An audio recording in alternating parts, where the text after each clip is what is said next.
Success with Organic Grains, Seedbed Preparation. Produced by University of Georgia Extension, North Carolina Extension, and the United States Agricultural Research Service in Tifton, Georgia and Beltsville, Maryland. With funding by Southern Sustainable Agriculture Research and Education Program.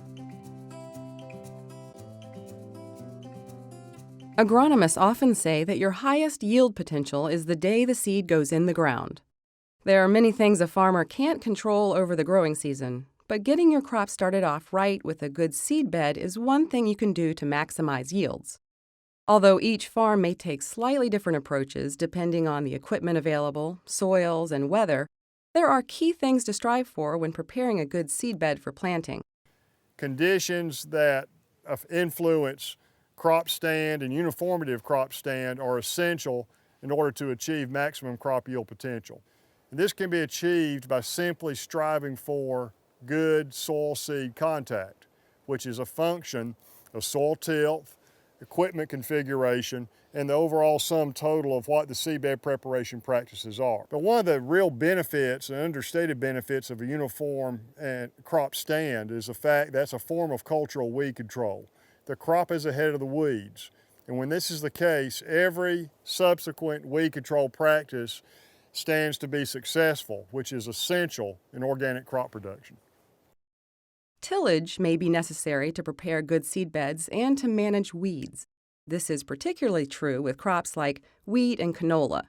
It may also be true for corn and soybeans if the cover crop has not produced enough biomass to suppress weeds to use a no-till system. Cover crops are an essential part of organic production. They improve the soil organic matter, reduce erosion, suppress weeds, and in the case of legumes, provide nitrogen. Unless you're using a heavy residue cover crop in a no-till system, your cover crop needs to be tilled in before planting your cash crop. This process needs to start a month before planting to make sure the cover crop has time to properly decompose. If you plant before the cover crop is decomposed, you can have higher stand losses due to disease, poor seed-soil contact, and other issues. Timing can be tricky. Of course, you don't want to have equipment in the field when the soil is too wet, so you will need to plan ahead and look for dry weather. Cover crops can be incorporated directly or mowed. If you have a large amount of cover crop biomass, let's say cover crops taller than 2 to 3 feet, mowing the cover crop before it is incorporated will make it easier to incorporate and help speed its decomposition. You can use a rotary mower, but rotary mowers tend to throw all the cover crop to one side and leave it in clumps. Many growers also use a flail mower that tends to leave a more even distribution of cover crop over the ground. Incorporating cover crop is part of the primary tillage operation. Tillage needs to be performed when the soils are not too wet or too dry. Test your soil's moisture conditions by taking a handful of soils and squeezing it into a ball. If your soil ball breaks under gentle pressure, or when you drop it on the ground, it is not too wet to till. If it is totally dry and shatters to dust, it is too dry to till. Tilling when the soil is too wet or too dry destroys soil structure. Tilling when the soil is too wet also creates soil compaction. Moldboard or switch plows, chisel plows, and heavy disc harrows can be used. Each has its own advantages and disadvantages. Moldboard and switch plows completely turn the soil over, burying the cover crop and any weed seeds on the soil surface. Although this can be an advantage, it also presents some disadvantages. This is the most aggressive tillage and accelerates the decomposition of soil organic matter.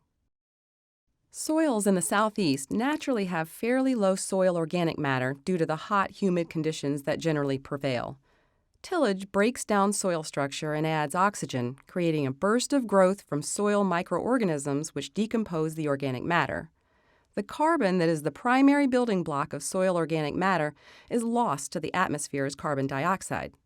Because building and maintaining soil organic matter is critical for organic production systems, tillage should always be used wisely and reduced when possible. Many farmers use chisel plows for primary tillage. These tend not to work as well for incorporating cover crops. Chisel plows work best for breaking up compaction layers in the soil without completely inverting the soil. A heavy tandem disc harrow does a good job with cover crops. It partially chops and then buries the cover crop, but does not totally invert the soil. The disadvantage here is that multiple passes will need to be made to incorporate residue, and surface weed seeds can be left on the surface to germinate. Many farmers use a combination of tillage. They might use a disc harrow for a first pass, then a switch plow. Others may make several passes over the field with a disc harrow. Once the cover crop is incorporated with primary tillage, a good seed bed still needs to be prepared. In general, at least 2 tillage operations will need to be performed to break up clods, further incorporate cover crop residue, and kill weeds. A light harrow or a field cultivator is a good choice for seedbed preparation. The goal at this stage is preparing the soil surface so shallower tillage with less soil disturbance is the goal.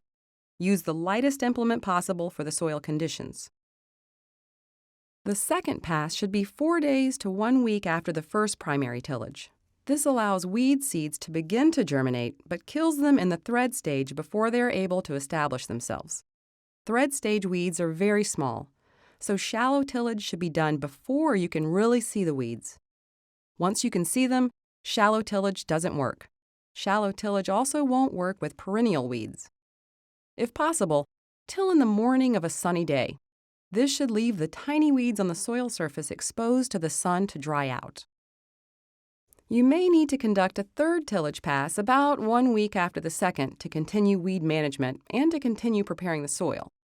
If some of the cover crop residue are on or near the surface, or there are still clods, another pass with the harrow or field cultivator will help. If the soil surface looks relatively clean, a tine weeder or similar tillage tool is a better option. The tine weeder will kill small weeds at the thread stage and help create a weed-free soil surface as long as you don't bring up new weed seeds by deeper tillage. It will also help preserve soil organic matter by minimizing the amount of soil disturbed while still creating a friable soil surface. Depending on conditions, you may make several passes with the tine weeder. Making these passes at right angles to each other helps ensure all the ground is well covered and as many weeds as possible are killed. And remember, don't wait. Get those weeds before you see them. You should make a final pass with the tine weeder or lightest tillage tool. Ideally, this is the day of planting. Making this final pass as close as possible to planting will give your crop a head start on weeds and contribute to ultimate success. This is particularly important for crops like wheat or canola. With drilled wheat, the narrow rows preclude any further weed management, so you need to get it right at planting. For crops like corn, soybeans, and sunflowers, you'll have one more opportunity with a blind cultivation. A good seedbed gets you off to the right start with the capacity to get good seed-soil contact and a good stand. Proper seedbed preparation also helps you get ahead of the weeds so they don't get ahead of you. Remember, plan ahead and incorporate your cover crop at least 1 month before planting. Only work the soil under the right moisture conditions. Use the lightest tillage option possible to get the cover crop incorporated and the bed prepared with minimal soil disturbance. Plan on making several passes to kill germinating weeds in the thread stage.